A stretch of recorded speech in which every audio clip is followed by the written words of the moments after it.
troisième édition de la journée culturelle Songwe. Nous allons passer le message, le téléphone à Monsieur le Président de l'association Songwe Gandabori, suivi du président de Ashigabiro, pour qu'ils invitent tout le monde à être le bienvenu dans cette journée culturelle.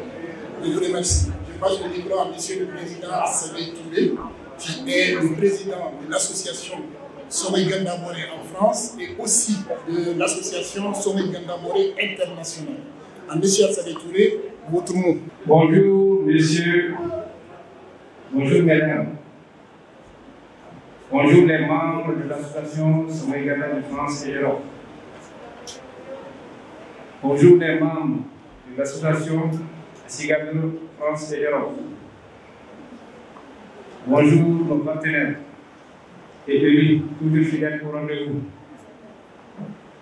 Nous sommes très heureux de vous accueillir ici à cette cérémonie. Permettez-moi tout d'abord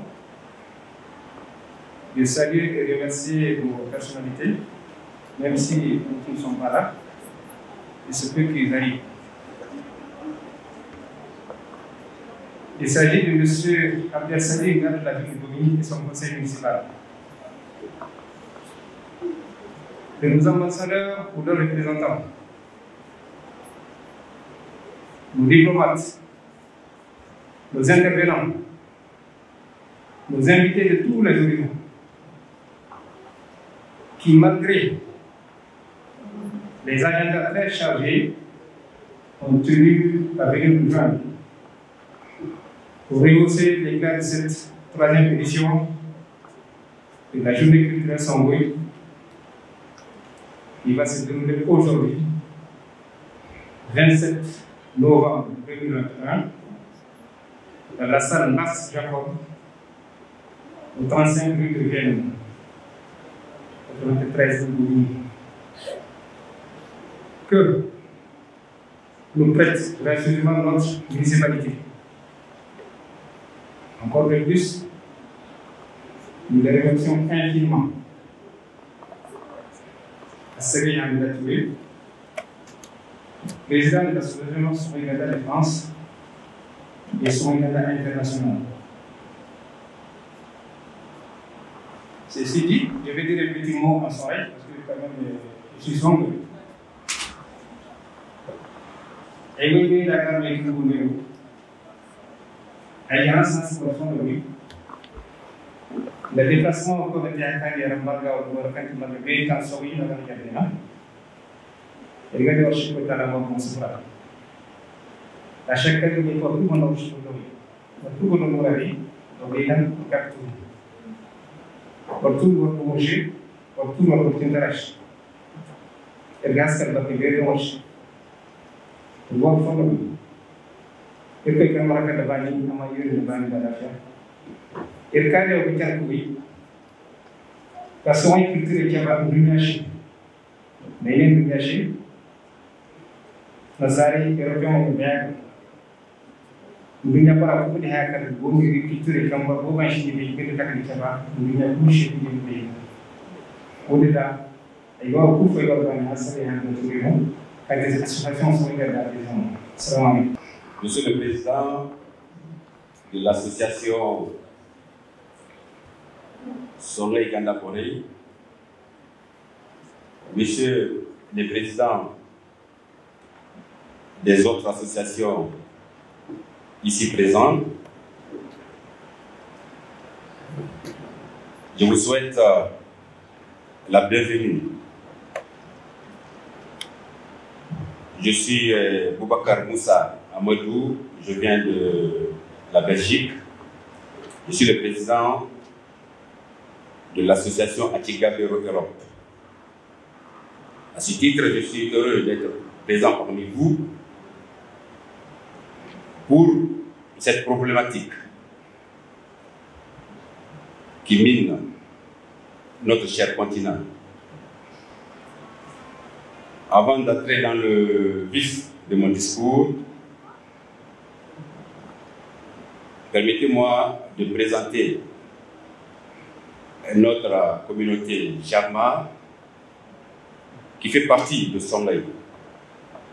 En effet, le Jarma est une communauté qui a émigré vers la vallée du fleuve Niger et qui vient de la communauté Songhai. Donc, quelque part, je suis parmi les miens. Et à travers les récits, la tradition orale, parce que nous, État africain, nous sommes basés par la tradition orale. La communauté Jarma a émigré sous l'exploit héroïque de Mali Béro, qu'on appelle Sambo, et qui s'est établi au Niger. Donc, à ce titre, quand un Jarma vient à Gao, parmi ses frères, comme il y a des plaisanteries,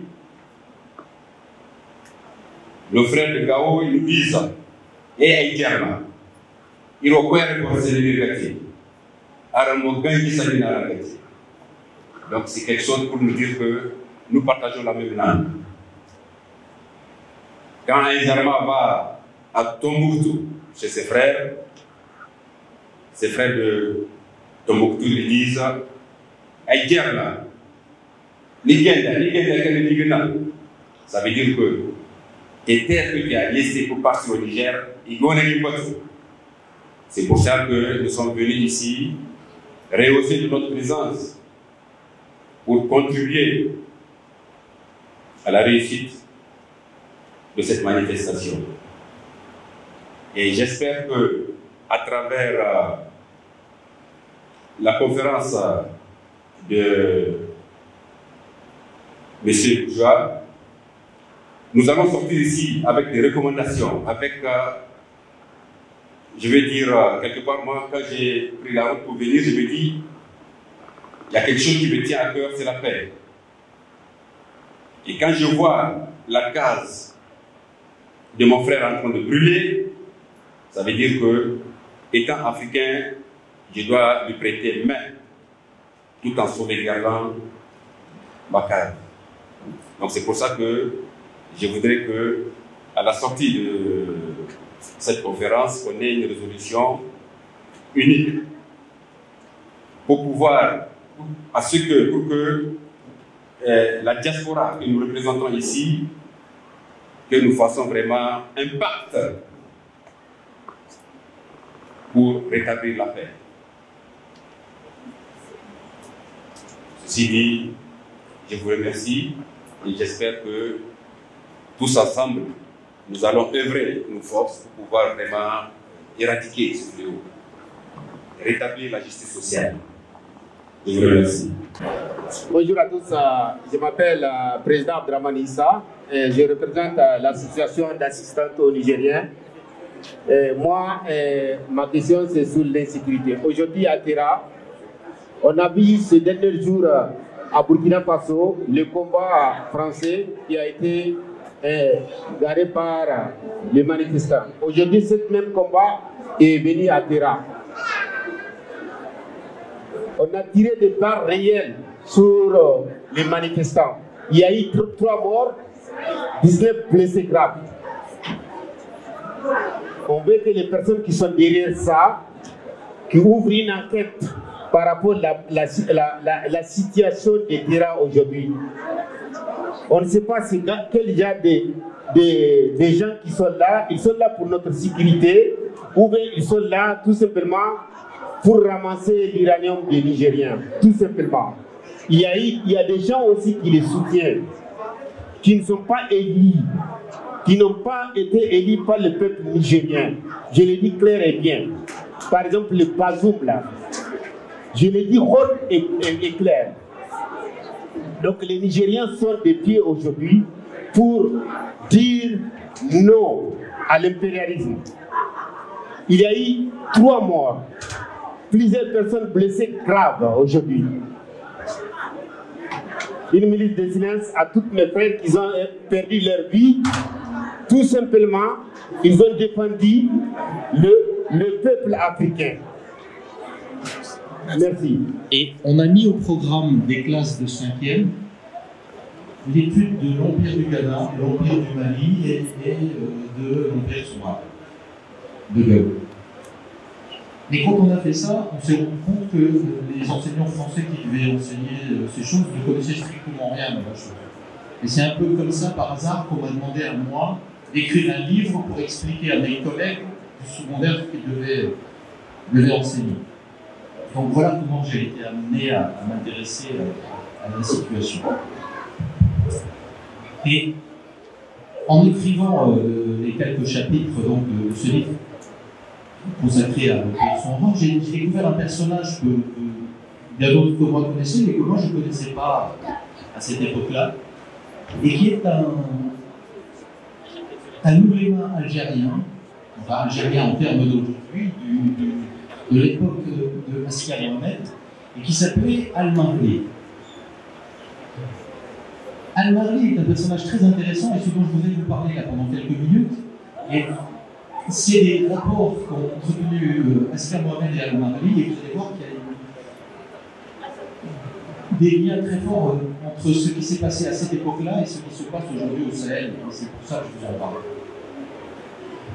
Si on raisonne en termes d'aujourd'hui, la prise de pouvoir par Askia Mohamed, c'est un coup d'État militaire. Il faut appeler les choses par leur nom.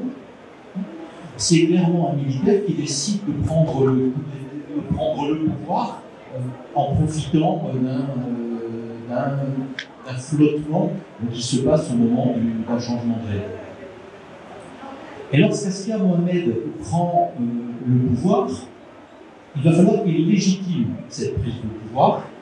Et puis surtout, comme il apparaît qu'Askia Mohamed est clairement un pieux musulman, il a des problèmes de conscience. Il a des problèmes de conscience et il se demande des questions qu'on se pose souvent si on est un bon musulman et qu'on est au pouvoir. Est-ce que la manière dont j'ai accédé au pouvoir est légitime et est-ce qu'il est légitime que je détienne ce pouvoir? Alors, l'une des premières choses qu'il va faire, c'est bien sûr d'aller en pèlerinage à la Mecque.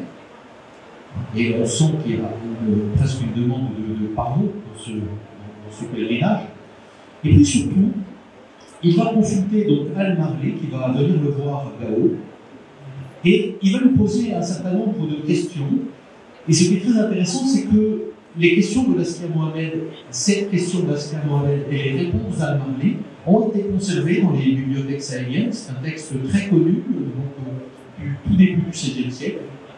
Et c'est un texte qu'on a encore. Quelles sont les questions que pose l'Askia Mohamed? La première chose que demande l'Askia Mohamed, c'est est-ce qu'il est normal, est-ce que j'ai bien fait finalement de prendre le pouvoir? Est-ce qu'il est légitime? Et là, Al-Marli lui répond, tu sais bien que le pouvoir, il dépend de Dieu, c'est Dieu qui donne le pouvoir, mais dans la mesure où toi, tu as succédé à quelqu'un qui n'était pas un bon musulman, et que tu es intervenu pour rétablir l'islam tel qu'il devrait l'être, alors ta prise de pouvoir est légitime. L'autre question que se pose à Askia Mohamed, c'est comment je dois me comporter par rapport aux populations qui me sont soumises. Les populations qui font partie de l'Empire, pour la plupart, soit ne sont pas du tout musulmanes, soit disent être musulmanes, mais ont dans leur pratique tout un tas de pratiques qui ne sont pas des pratiques conformes à l'islam. Est-ce que je dois le tolérer ou pas? Et là, la réponse d'Al-Marli est très claire. Al-Marli dit, tu dois d'abord essayer de convaincre les populations et de leur expliquer quel est le comportement vertueux qu'ils doivent avoir. Mais s'ils n'acceptent pas d'avoir ce comportement vertueux, alors massacre-les. Et massacre-les sont la moindre hésitation. Parce que le djihad que tu mèneras à ce moment-là, ce djihad-là est encore plus vertueux aux yeux de Dieu que le djihad contre les incroyants, parce qu'il n'y a rien de pire que quelqu'un qui se prétend musulman et qui n'est pas musulman.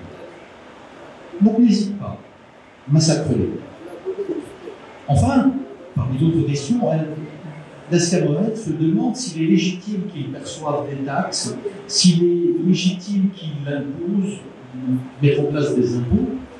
Et la réponse d'Al-Marli est c'est tout à fait normal, tu es le souverain, tu dois lever des taxes et tu peux entre autres lever la zakat, mais cette zakat, elle doit servir au peuple. Elle n'est pas destinée à t'enrichir, elle n'est pas destinée à être transmise ailleurs que sur le territoire où elle est levée. Alors vous allez me dire, mais pourquoi je vous parle de ça par rapport à la situation au Sahel aujourd'hui? Eh bien, cette consultation juridique, d'abord, elle n'a pas été suivie. Elle n'a pas été suivie par l'Askia Mohamed.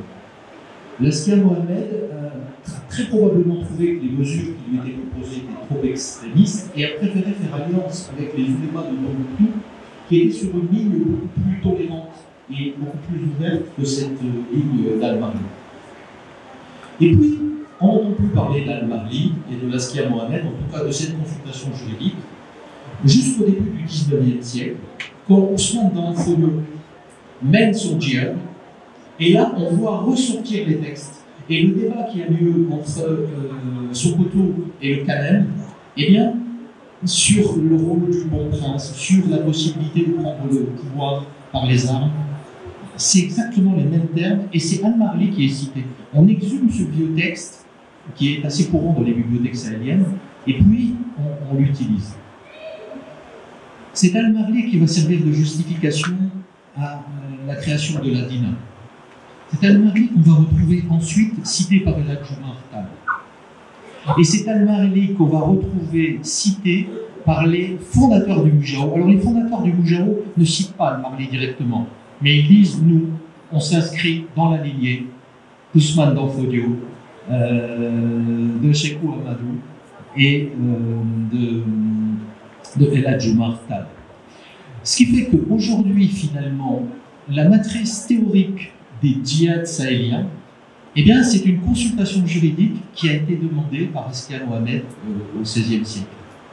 Et ça se voit aujourd'hui dans le comportement de l'EIGS. Si on regarde l'État islamique, vous savez qu'il y a deux grandes mouvances aujourd'hui de groupes djihadistes au Sahel. Vous avez d'un côté le JNIM, c'est disons la mouvance ACMI, Al-Qaïda, et puis vous avez une mouvance qui est encore beaucoup plus radicale, beaucoup plus extrémiste, par exemple, qui s'en prend aux populations civiles et qui massacre les populations, et qui est l'État islamique au Grand Sahara. Mais qu'est-ce que c'est que l'État islamique au Grand Sahara, si ce n'est la résurgence de Moujao? Donc voilà, moi en tant qu'historien, ce qui m'intéressait de vous dire aujourd'hui, pour lancer la discussion, c'est que finalement, la crise que l'on vit, elle a des racines locales anciennes, et que certains des débats qui sont capitaux aujourd'hui se sont posés pratiquement dans les mêmes termes il y a déjà 5 siècles et dans les mêmes régions. Je vous remercie.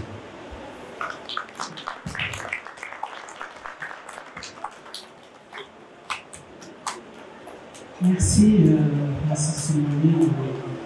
Ce rappel de l'histoire, moi je sais que là j'ai appris en quelques minutes, j'ai beaucoup appris, je ne connaissais pas. Vraiment, je pense que dans la salle aussi, il y a beaucoup qui ne connaissent pas. Donc merci beaucoup. Je profite pour merci à vous d'avoir honoré votre présence dans notre troisième édition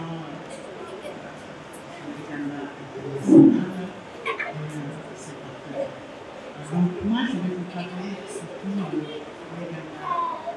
international,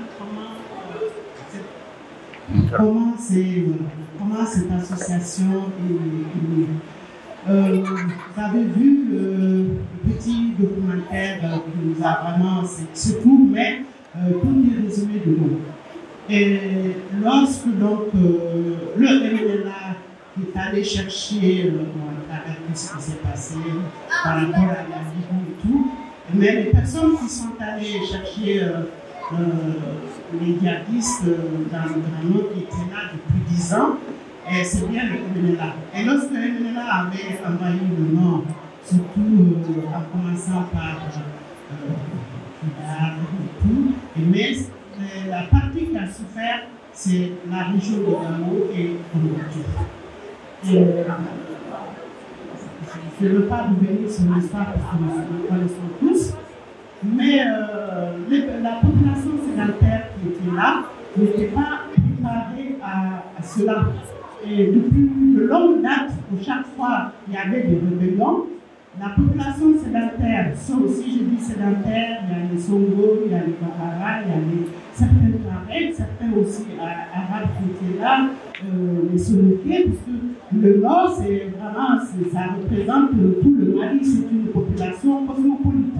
Cette population cosmopolite qui était là ne s'est jamais intéressée aux différentes rébellions qui ont émaillé ce grand Nord-là. Et donc, 2012, c'est la même chose, la population sédentaire se disait, mais non, c'est l'affaire de l'État et des Touaregs.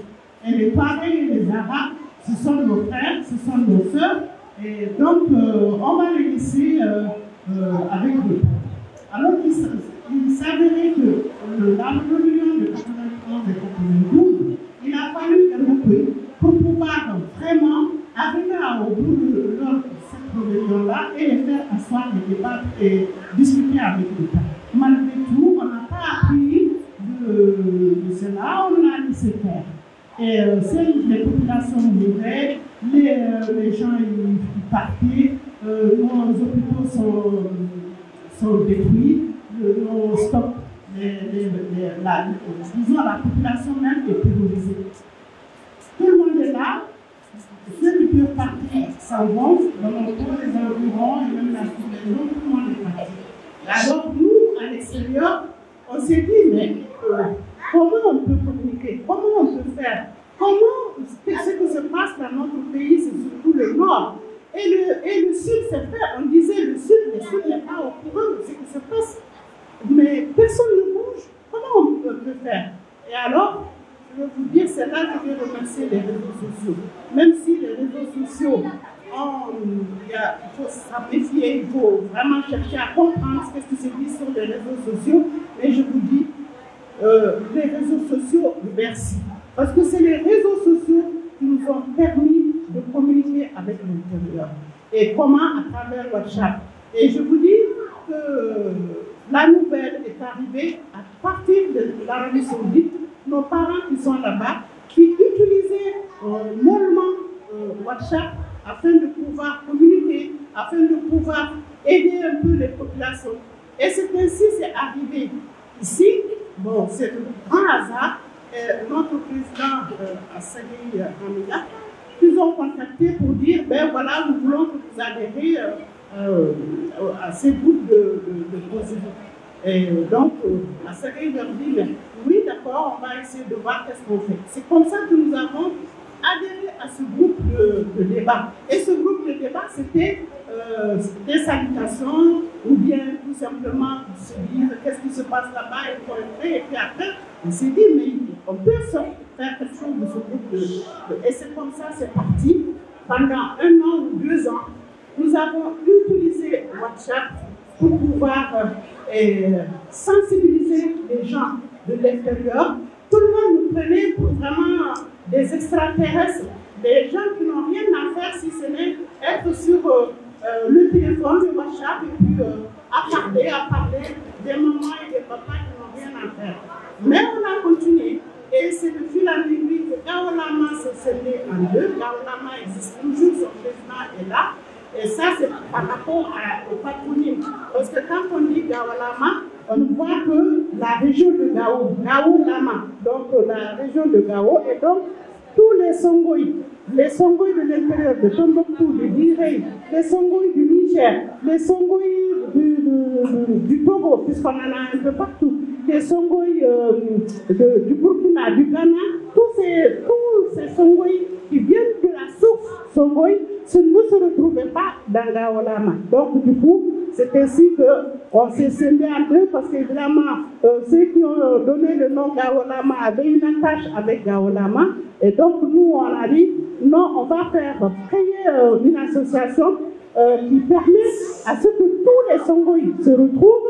Et ce n'est que comme ça qu'on va pouvoir vraiment mobiliser partout. C'est vrai que ça a été communautariste, mais quand on est dans une lutte aussi difficile, dans une lutte dont les personnes meurtries n'ont pas pesé les les conséquences et surtout les difficultés, il fallait au départ que l'on soit communautariste. Ça, on l'a fait vraiment sciemment parce qu'on ne pouvait pas faire autrement, d'autant plus que lorsque notre pays a été agressé en 2012, moi, ici en France, on s'est retrouvé au consulat, mais tout le monde était excédé. Tout le monde était excédé alors que cette rébellion a duré presque tous les régimes. À chaque fois, ils reprenaient. Donc, du coup, par rapport à cette lutte, c'est ainsi que Somaïganda International est né. Et Somaïganda International, au jour d'aujourd'hui, on est partout. On a un siège social qui est toujours en Arabie Saoudite. Ben, c'est virtuel puisque c'est sur le WhatsApp toujours. Nous avons toujours des groupes de débat. On a à peu près une vingtaine de groupes de débat. Et à partir de ces groupes de débat, et je pense que Daolama aussi pareil, il y a eu une multitude de groupes de débat qui sont nés, qui nous ont permis de mobiliser, de sensibiliser, de montrer qu'il n'y a pas de fatalité. L'intérieur, au départ, ils ne nous ont pas compris. Pour eux, nous sommes les diables. Nous sommes les personnes à bannir parce que c'est nous qui allons créer des difficultés à l'intérieur alors qu'eux, ils vivaient tranquillement avec les Touaregs et les Arabes. Donc nous voulons apporter une guerre ethnique. Donc il a fallu qu'on leur dise, si peut-être que personne ne reconnaît que c'est une guerre ethnique, mais dans les réalités, ça ne peut être qu'une guerre ethnique dans la mesure où c'est nous les Songhoués qui sont les Songhoués et tout, si je dis Songhoués, tout le monde est dedans, qui sont lésés. Ce n'est pas Koulouba. Koulouba, ils sont là-bas, ils dorment tranquilles. Koulouba n'a pas de problème, on ne les tue pas. Les personnes qui sont tuées, les personnes qui sont terrorisées, c'est bien nous les sédentaires du Nord. Donc, c'est pour cela qu'il faut vraiment qu'on se donne la main. Mais on a mis quand même, je vous dis, depuis 2014 jusqu'au jour d'aujourd'hui, nous avons mis, qu'est-ce que je peux dire, de 2014 à aujourd'hui, c'est 8 ans, je pense. Nous avons mis tout ce temps-là, mais je rigole parce que je suis très contente. Je suis très contente qu'on n'a pas perdu notre temps pour rien.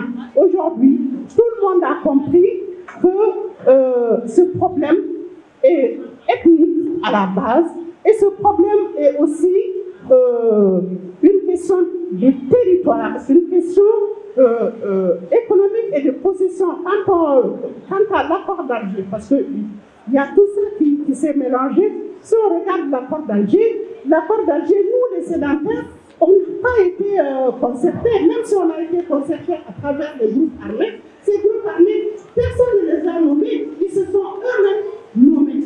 Et donc, pour revenir sur le Somaïganda International, donc cette association et les groupes qui ont été formés et d'autres associations qui ont été formées nous ont permis vraiment de peser, d'avoir un poids par rapport au Mali. Et comme ça, à partir de là, que nous nous sommes dit encore, on est des groupes plus que d'associations. Comment faire pour qu'on puisse nous mettre ensemble et avoir du poids et avoir de l'aura et être plus fort et être calme pour que la division qu'ils ont prévue pour notre pays ne se réalise pas. Donc nous avons mis encore un an pour pouvoir mettre tout le monde ensemble. Aujourd'hui, nous avons une association qui s'appelle Sowe Chawara Ako, dans la personne d'une vingtaine d'associations et aussi de groupes de discussion WhatsApp. Au mois de mars 2020, nous avons fait un grand forum à Gao afin que la communauté se parle. Parce que quelque part, on arrive, c'est vrai, on a fait de la mobilisation et de la sensibilisation, mais tout ce qui est encore en train de se faire, parce que nous leur avons dit que tout ce qui est il y a plein de choses qui sont dans l'accord d'Alger, il ne faut pas accepter qu'il y ait ces délais qui viennent. Il ne faut pas accepter qu'il y ait des autorités intérimaires. Mais pourquoi on s'est heurté à l'incompréhension des populations? Et donc on s'est dit maintenant, il faut qu'on touche ces populations en allant au-devant d'eux. Donc c'est Somaïganda qui a pu réaliser cela. Et sur notre propre voie, nous l'avons fait. Et pendant 3 jours, la population, on a eu à peu près pour les chefs de village, 99 chefs de village qui se sont déplacés pour venir nous écouter. Pendant 3 jours, les gens se sont assis. Ils ont parlé toute ethnie confondue, tout le monde à chaos. Pendant 3 jours, ils se sont assis. Ça a été houleux. Les gens ont failli vraiment s'effriter. Mais il fallait ça qu'on sache comment les gens peuvent accepter une telle chose, détruire leur patrimoine, parce que c'est leur patrimoine qui est en train de se détruire, et les gens qui sont terrorisés. Je vous dis qu'il est sorti des résolutions de Fort-Là, nous étions très très contents. Donc au jour d'aujourd'hui, dans le Nord, personne ne baisse les bras. Et de l'extérieur, dont nous n'étions pas, nous de l'extérieur, avec les personnes de l'intérieur, il y avait des divergences entre nous, mais au jour d'aujourd'hui, ils ont compris. On a perdu certainement 8 ans pour pouvoir le faire comprendre, mais on a quand même gagné dans la mesure où on a pu conscientiser toute la population, et même si je veux exagérer, aujourd'hui, la révolution malienne depuis le M7RFP, c'est né de notre combat qu'on a mené pendant 8 ans pour sensibiliser, mobiliser, rentrer dans les groupes. On a infiltré toutes sortes de groupes, les solitaires, les bambara, partout. On partait et avec l'actuel Premier ministre qui avait écrit son livre, et c'est d'ailleurs nous qui l'avons permis d'aller sur les réseaux sociaux parce que les hommes politiques, c'était leur hantise d'aller dans les réseaux sociaux, c'est du blabla, mais c'est presque moi qui l'ai obligé d'aller dans les réseaux sociaux pour pouvoir expliquer la situation et par rapport à son pays. Donc je vous dis, pour que le Mali puisse s'en sortir, il faut que tout le peuple malien se donne la main et qu'on se lève. Qu'on laisse tomber tous ces criers d'influence politique, ethnique, d'influence, je ne sais pas, religieuse, sinon le Mali ne va jamais s'en sortir. Ce n'est que les fils du Mali et les amis du Mali qui vont sortir le Mali du coup dans le fait. Je vous remercie de l'attention que vous avez.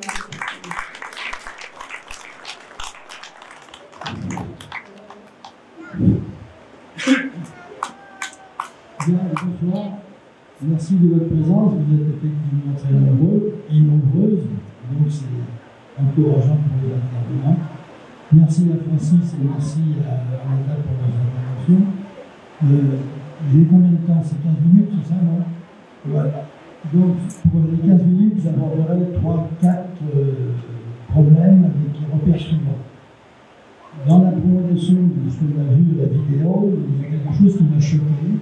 On n'a pas fait référence à l'intervention militaire franco-britannique en Libye, qui a précédé celle de l'OTAN et dont les conséquences, je rappelle aussi qu'il y a eu des manœuvres militaires franco-britanniques qui se sont réalisées sur le territoire français avant d'intervenir en Libye. Je pense que n'importe quel journaliste le sait, mais je ne comprends pas pourquoi on n'a pas fait référence à cette situation, dont les conséquences sont actuellement sur l'ensemble de l'espace saharo-sahélienne et dans un premier temps sur le Mali. Donc c'est le premier point que je vais aborder. Le second point que je vais traiter sera celui de l'intervention de l'opération Serval. Vous voyez Serval, ce petit félin de zone aride, aux grandes oreilles, dont la caractéristique est gouvernée 30 fois par heure. C'est comme ça que j'ai appris aussi que Serval avait une prostate, donc il marque son territoire, une fois par heure. Ensuite, les conséquences de l'intervention Serval et puis quelques mots sur Barkhane. Et enfin, j'aborderai le contenu de l'accord pour la paix et la réconciliation. Je crois que c'est la terminologie exacte. En attirant l'attention plus particulièrement sur l'article 6, dont le contenu vise à procéder à une modalité électorale du président de Réunion selon le suffrage universel direct. Je me présenterai là-dessus. Et je terminerai sur ce qui s'est passé à Rome l'année dernière avec la déclaration de Rome. Nous sommes suivis par le comité stratégique permanent. Donc c'est les 4 points que je vais aborder. Je vais aborder le premier point où l'intervention franco-militaire dans l'île, qui a précédemment face à l'événement, et dont les conséquences immédiates, qui sont encore présentes actuellement, se sont exercées sur l'ensemble de l'espace saharo-sahélien. Moi, je parle d'espace saharo-sahélien, je ne parle pas d'espace sahélo-saharien, parce que historiquement parlant, et encore maintenant, les enjeux politiques, sécuritaires et militaires primordiaux, historiquement parlant, partent du Sahara et pas du Sahel. Les problèmes sont aussi les problèmes des sociétés pastorales et agro-pastorales de la zone saharienne, beaucoup plus importants que les problèmes de la zone sahélienne. C'est un point de vue, comme ça, c'est peut-être un caprice de chercheur, mais je ne crois pas. Donc, il n'a pas du tout de la pensée. Voilà. Donc, la suite de cette intervention, lors de l'assassinat du guide de la révolution, qui était le colonel Muammar Kadhafi, on a vu ce qui s'est passé, puisque tous les centres où il y avait de l'armement extrêmement sophistiqué ont été ouverts, et des groupes ex-rebelles indépendantistes, notamment nigériens et maliens, sont revenus dans leurs pays respectifs lourdement chargés. À cet égard, la particularité de ces ex-rebelles indépendantistes qui avaient rallié les régions islamiques, qui parlaient lors du démantèlement des régions islamiques qui avaient été intégrées dans l'armée libyenne, ces ex-rebelles d'origine malienne sont revenus au pays en passant par l'Algérie. La première chose que l'Algérie a fait dans cette relation diplomatique et politique avec le Mali a été d'alerter les autorités maliennes pour leur dire qu'est-ce que l'on fait de ces gens qui viennent de Libye et qui ont quitté l'armée libyenne. Sur laquelle les autorités maliennes ont les laisser passer et ils ont été accueillis d'une manière très hospitalière dans le septentrion malien. C'est à cette époque-là que se crée le groupe, le Mouvement national de libération de l'Azawad. La référence à l'Azawad, si j'y pense, je ferai aussi quelques remarques sur la notion et sur l'acception de la notion d'Azawad, qui est une fabrication politique, je veux dire, une fabrication politique, et qui en aucun cas ne concerne l'ensemble de l'espace ou du territoire du septentrion malien, loin s'en faut. Je dirai quelques mots là-dessus, si j'y pense pendant le débat. À la faveur de cette création du mouvement national de libération de l'Azawad, il y a eu des contacts, des entretiens, des négociations qui se sont faites aussi avec Iyad Agrali, qui avait des ambitions politiques sur ce mouvement-là, et finalement il y a eu une scission très très forte, puisque ça n'a pas débouché sur les objectifs déclarés de Iyad Agrali, qui était un tamashek de la région de Kidal, un aristocrate appartenant au lignage ou au clan des Iraken, et finalement il crée son propre mouvement de nature et d'origine religieuse en créant Ansar ad-Din al-Salafiyya.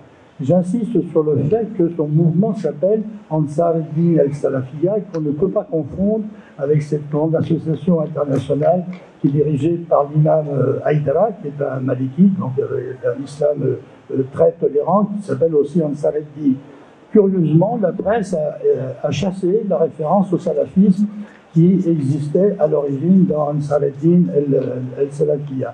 Donc voilà un petit peu ce contexte de l'époque.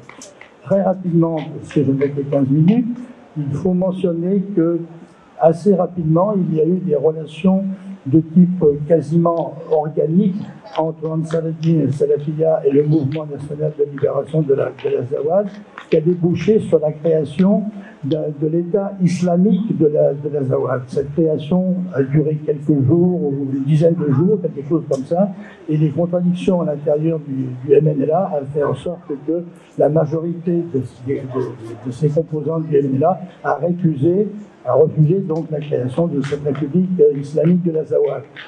Ils ont été majoritaire, donc ce mouvement République islamique de l'Azawad était minoritaire, ce qui ne veut pas pour autant dire que la dimension islamiste n'a pas continué aussi à prévaloir et à entretenir des relations plus que douteuses avec ces groupes armés salafistes djihadistes. C'est dans ce contexte historique bien particulier que ces groupes salafistes djihadistes se sont bien organisés à travers la création du groupement pour le JNIM, le groupement pour le soutien à l'islam et aux musulmans. Je crois que c'est une mauvaise traduction arabe parce que, pour en avoir discuté avec certains arabisants, la traduction la plus correcte serait les groupes pour la victoire des musulmans et pour la victoire de l'islam et des musulmans, ce qui est beaucoup plus conforme au mode opératoire et aux objectifs déclarés par le JNIM et plus particulièrement par l'imam Amadou Koufa. Donc c'est dans ces circonstances où l'État malien que la presse internationale a présenté comme un État failli, j'aurais pu cette expression État failli, c'est un État défaillant, ce qui n'est pas du tout la même chose que de le caractériser comme un État failli. Ensuite, lorsque je dis que c'est un État défaillant, il faut analyser aussi les circonstances politiques et économiques qui ont conduit cet État à être défaillant. Je rappellerai quand même 2 ou 3 choses plus particulières qui ont été d'abord les circonstances de la création de l'État malien en 1962, le 22 septembre 1960, avec la création de l'Organisation commune des régions sahariennes, qui a été quand même un élément défavorable pour l'affirmation de l'autorité de la souveraineté de l'État sur l'ensemble du territoire malien. Je rappelle que cette Organisation commune des régions sahariennes avait pour objectif de séparer le Maghreb de l'Afrique subsaharienne et de créer en définitive une sorte d'État néocolonial qui était sous la tutelle de l'ancienne puissance coloniale. C'est une référence historique qu'il ne faut pas minimiser. Donc, première chose, difficulté de créer un État véritablement indépendant. Si vous rajoutez maintenant les différentes rébellions à dominante Touareg, et je crois qu'il y en a eu 4 depuis les indépendances, ça ne facilite pas non plus l'instauration de l'État sur l'ensemble du territoire national.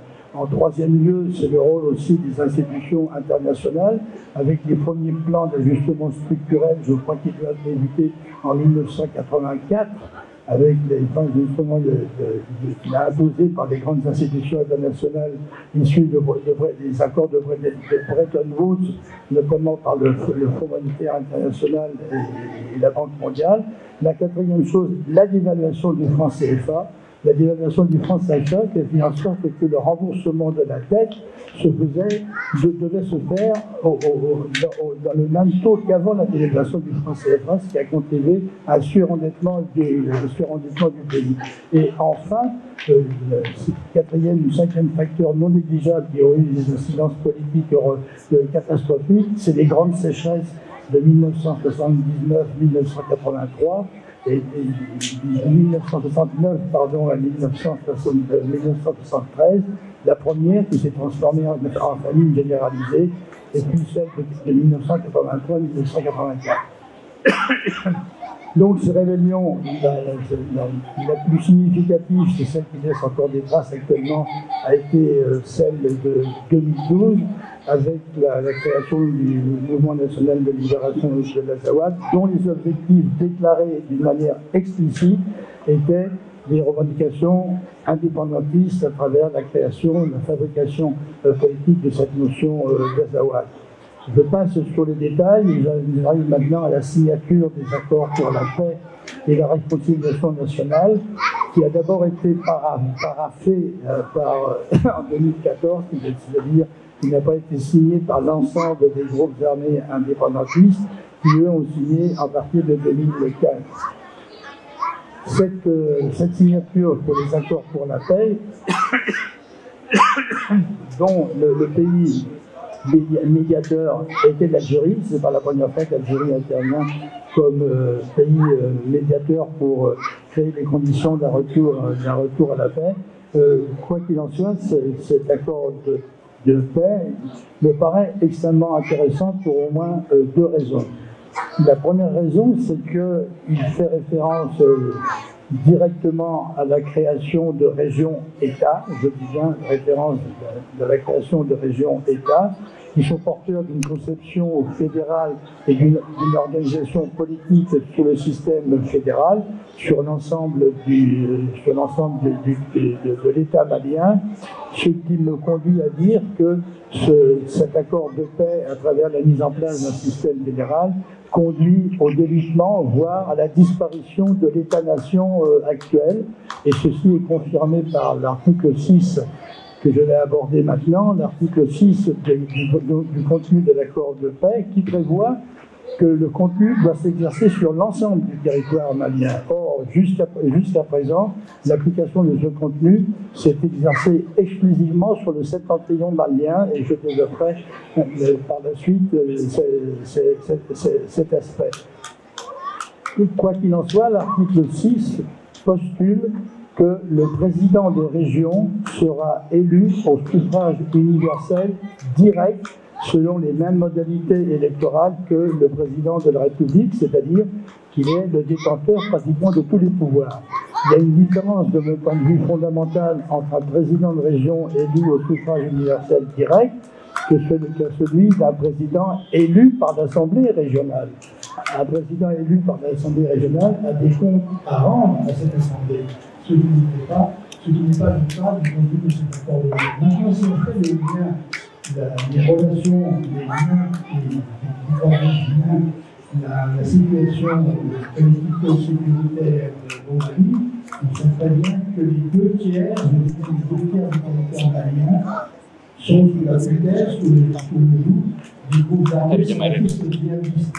Dans ce contexte-là, si effectivement l'accord est appliqué, il ne fait aucun doute que les candidats à la présidence des régions d'État seraient nécessairement, qui contrôlent le tiers du territoire et que déjà ils ont imposé la charia, le candidat qui se présenterait aurait nécessairement le soutien de ces groupes de salafistes et djihadistes. Ce qui veut dire qu'ils arriveraient au pouvoir par une loi démocratique légale.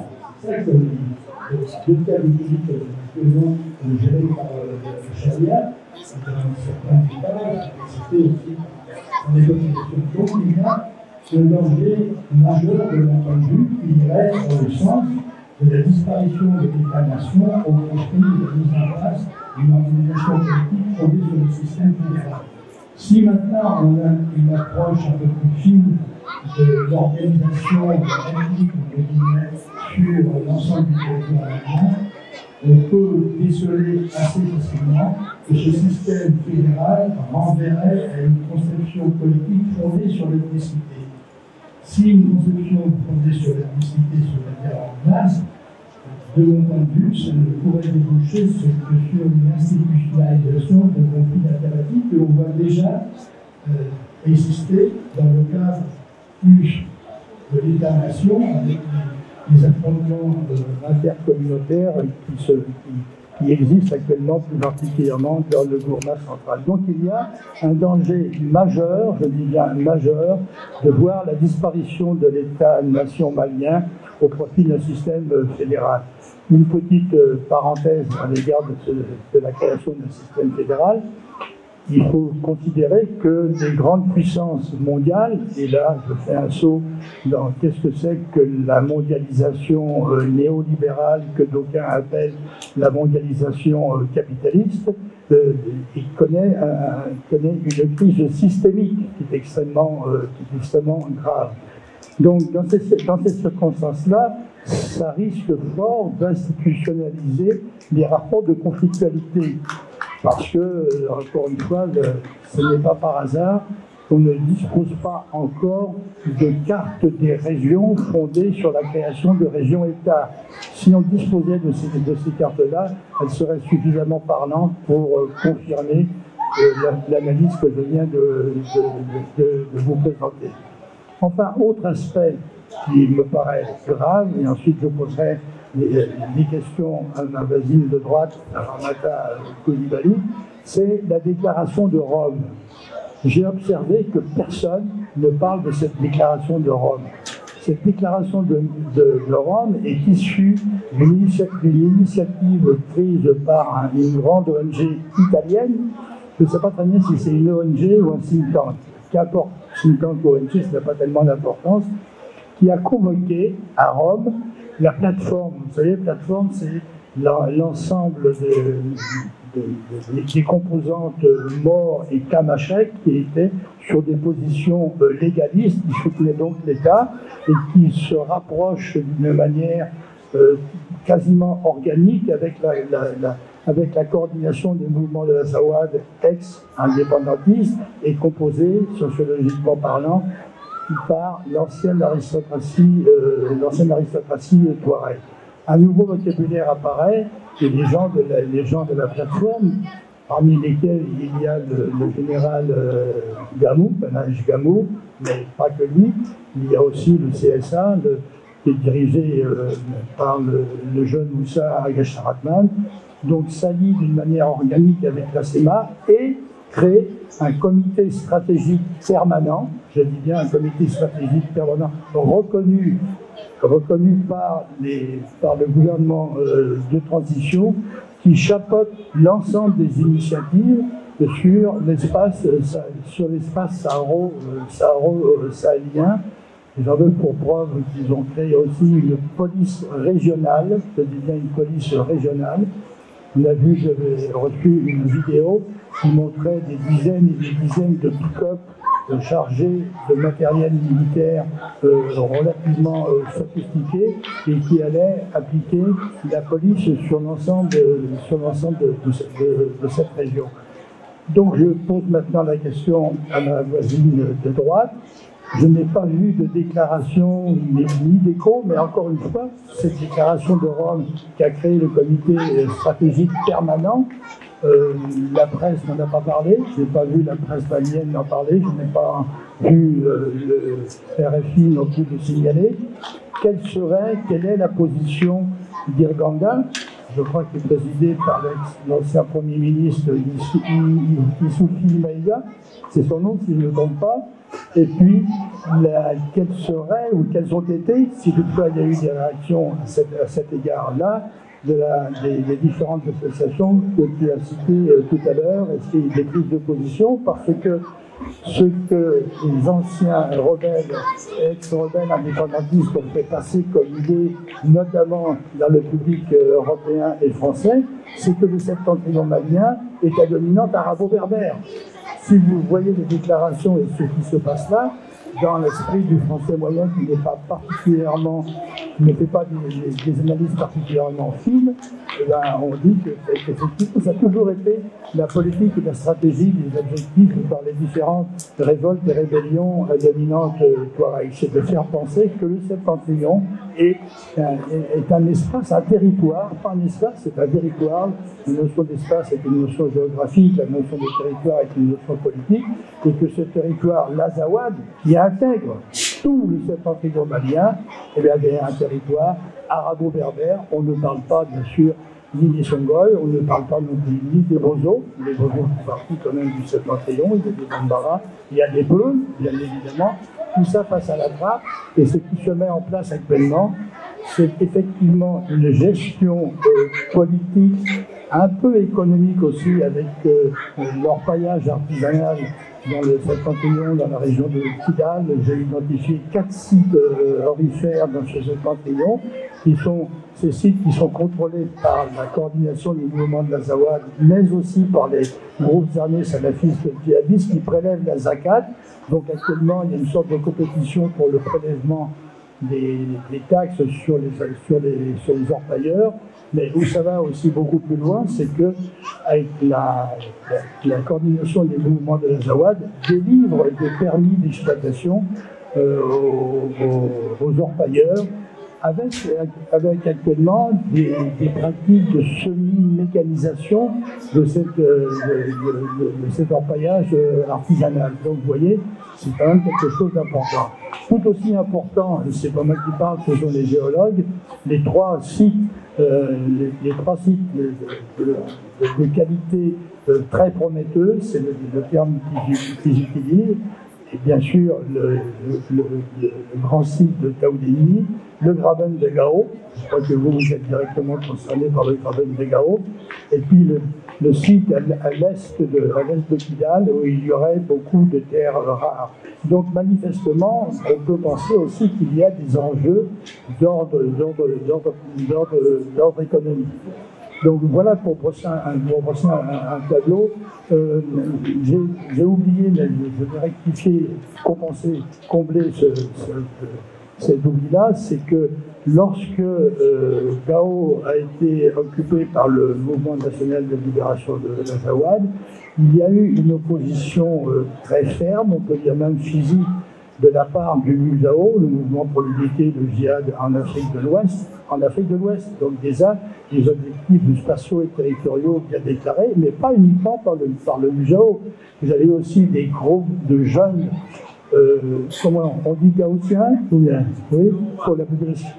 Des Gawa, pardon, des jeunes Gawa, et je pense ici à Nous Pas Bouger, ce groupe qui s'appelle Nous Pas Bouger, qui avait repris le titre d'une chanson du célèbre Salif Keïta, les Patriotes, et un troisième groupe dont j'ai oublié le nom, qui n'étaient pas du tout des groupes armés, mais qui se sont opposés d'une manière très pacifique en sensibilisant les populations gawaïennes contre ce mouvement de libération de l'Azawad, qui a été bouté de Gao et qui a été obligé de se réfugier dans une petite oasis complètement au nord du pays qui s'appelle El Khalil.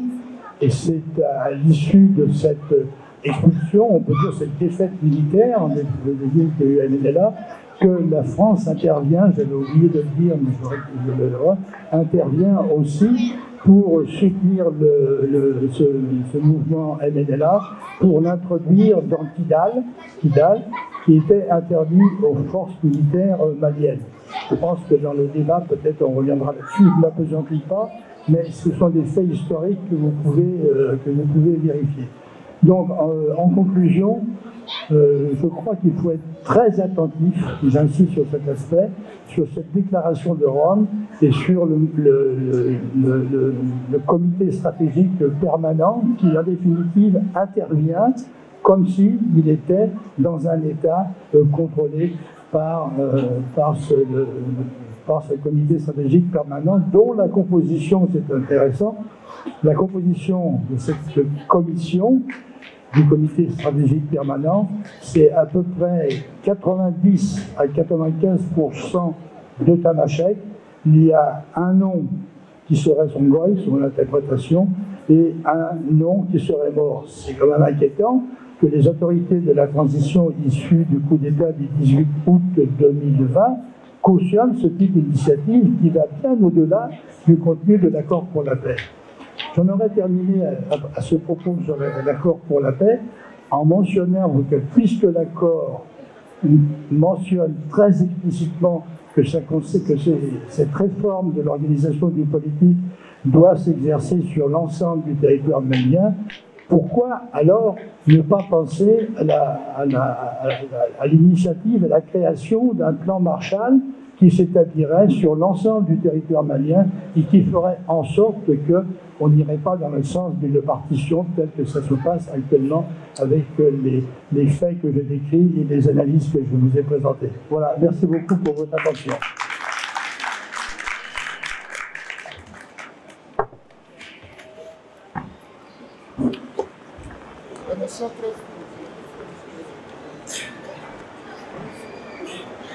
Est-ce que je peux rajouter une chose pour répondre à Francis, parce que Francis a parlé d'Al-Mahdi et qui a conseillé à l'ancien Ahmed la manière dont il devait s'y prendre. J'observe que Drukgyal tient les mêmes propos en disant La chose suivante, c'est qu'il ne faut pas brutaliser les populations locales, il faut les traiter convenablement, ce qui n'a pas été le cas, mais enfin, il avait ça comme objectif, et se les mettre de l'autre côté et s'attaquer aux faux musulmans, selon le point de vue des salafistes djihadistes, bien sûr, donc contre l'islam maraboutique, si vous voulez, qui est accusé de corruption, de tout ce que vous voulez. J'en reviens en m'excusant parce que je crois que c'est quand même important. Si les présidents de région portaient au pouvoir des salafistes, il y aurait comme objectif la création d'émirats, je dis bien d'émirats islamiques sahéliens. La référence au Mali disparaîtrait. Or, c'est la deuxième phase stratégique développée par Drumdol. La phase ultime étant la création d'États-Unis islamiques. Donc, je crois qu'il faut s'appesantir sur le local, mais pour analyser le local, il ne faut pas le déconnecter des enjeux régionaux et des enjeux internationaux. Excusez-moi, merci.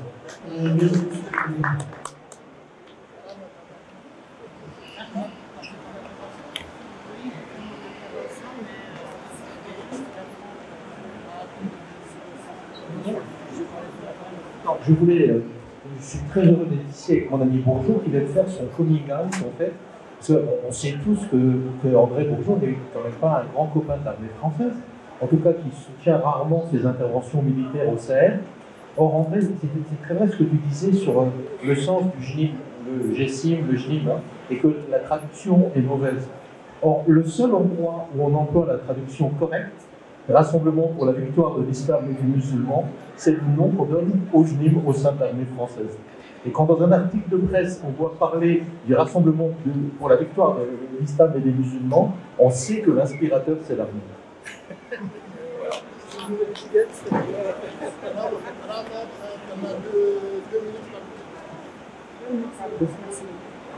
Je remercie André pour ta brillante intervention. Franchement, on ne peut pas expliquer. Alors, parlant du CSP, c'est le CSP, le cadre stratégique permanent. Effectivement, ce cadre stratégique permanent, je pense que je fais partie des premières personnes qui a eu vent par rapport à la déclaration de Rome. Déjà, lorsque ça s'est préparé, ce cadre-là, au Niger, lorsque Bazoum, dans son investiture, avait invité les Touaregs et les Arabes, il n'y avait pas les sédentaires, c'était que tous ces Bilal-Aga-Chérif étaient à son investiture. Et c'est là qu'il y a eu le contact de l'ONG italien qui sert en réalité de commissionnaire, si je peux dire, parce que c'est un projet de cette ONG. Et donc, il fallait que cette ONG le rencontre à Rome, où il y a eu cette déclaration. Effectivement, au début, le gouvernement malien de transition ne savait pas qu'est-ce que c'est que cette histoire, parce que ça avait revenu comme ça, un vent qui est arrivé, oui, l'Union européenne veut vous aider à travers l'ONG, donc le gouvernement italien. Et donc, d'ailleurs, notre première rencontre, il y avait le ministre des Maliens de l'extérieur qui avait assisté. Le ministre de la Réconciliation devait y aller, mais finalement, il a délégué. Alors, bon, on s'est posé la question, qu'est-ce que c'est que cette histoire qui va être négociée, voilà. Et donc, à l'arrivée, c'était un cadre spécifique, permanent, à qui on va remettre la sécurité du Nord, hein, donc des groupes armés, donc la SEMA évidemment, la plateforme, ça c'est étonnant parce que Gamou est au milieu, et aussi Assara Touman, qui est républicain, il a dit partout qu'il était républicain, mais il s'est retrouvé dans cette organisation, et aussi avec un seul mouvement, une partie du mouvement, qui s'appelle le mouvement de l'inclusivité, dont le responsable est Maman Atayab qui se trouve dedans. Ils ont constitué leur bureau qui fait à peu près une quinzaine de personnes, avec évidemment accueillir civils. Et donc, ce bureau-là, qui ont contacté le ministre, et ils ont fait une réunion à Kigali. Et cette réunion, c'était au mois de juin dernier. Le ministre s'est déplacé où ils sont allés voir, donc c'est là qu'ils se sont rendus compte de la gravité de cette organisation, comme André le disait, qui est en train même de remplacer le CSA. Alors c'est là qu'ils ont réagi, effectivement, en disant non, s'il y a une organisation comme ça qui doit s'occuper de la sécurité du Nord, alors que dans l'accord, il faut être désarmé, ça veut dire qu'il y a un loup derrière leur truc. Alors, donc, il a demandé, lui, à chapeauter la chose, évidemment, que les autres ont refusé. Et donc, c'est là qu'il y a eu le divorce entre eux. Et donc, là, le ministre, les dernières nouvelles que j'ai eues, c'est que les groupes armés ont dit qu'ils ne vont plus siéger au CSA tant que le ministre est là. Évidemment, donc ça prouve bien que ce comité spécifique permanent, ils l'ont mis au-dessus du CSA. Donc, moi, je me suis dit, juste une minute, nous disons, quelque part, si ils mettent le CSA de côté, alors que le CSA au jour d'aujourd'hui est au même pied d'égalité que notre constitution. S'ils le mettent de côté, ils sont en train de creuser leur propre tombe avec leur temps. Mais c'est point d'interrogation. Le côté le plus difficile, compliqué, c'est qu'ils ont eu de l'argent et ils sont en train de mener leur campagne partout dans les villages en disant aux villageois que l'Union européenne va leur donner de l'argent, je ne sais pas si c'est 5 milliards par mois, pour qu'il y ait un développement. Donc, il y a beaucoup de villageois qui n'ont pas compris la situation, qui sont en train d'être enrôlés dans cette histoire-là, qui n'est ni rien d'autre si ce n'est le remplacement des camps de concentration de la Libye. C'est juste le fond du problème et que, vu que la Libye est en train de détruire les camps, ils n'en veulent plus, donc il faut qu'il y ait un relais. Et ce relais, ce serait ces Touaregs-là qui vont arrêter l'immigration des jeunes qui sont candidats à l'immigration, où ils les tuent, où ils vont construire des camps à Gao, à Tombouctou, pour pouvoir les arrêter. Donc on va se retrouver dans la même situation que la Libye. Donc c'est pour cela qu'il faut vraiment que ce CSP, qu'on fasse très attention et qu'on le combatte jusqu'au bout. Merci. Monsieur le conférencier, s'il y a des personnes qui ont des questions à poser éventuellement. Je suis là.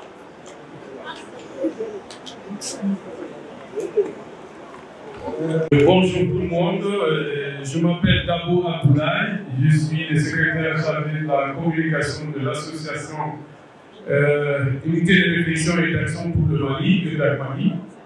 Et je suis très heureux d'être parmi vous cet après-midi. Je connais très bien Tatiana Malam ce jour, je fais la découverte de M. Simon. Et je pense que nous faisons partie d'une rare association qui a gardé sa constance dans la lutte contre l'accord d'Alger. Nous avons organisé des conférences débats, nous avons fait beaucoup de communication concernant cet accord. Je crois que M. Bourgeot connaît très bien Yamoubou Keïta, qui est le président de cette association.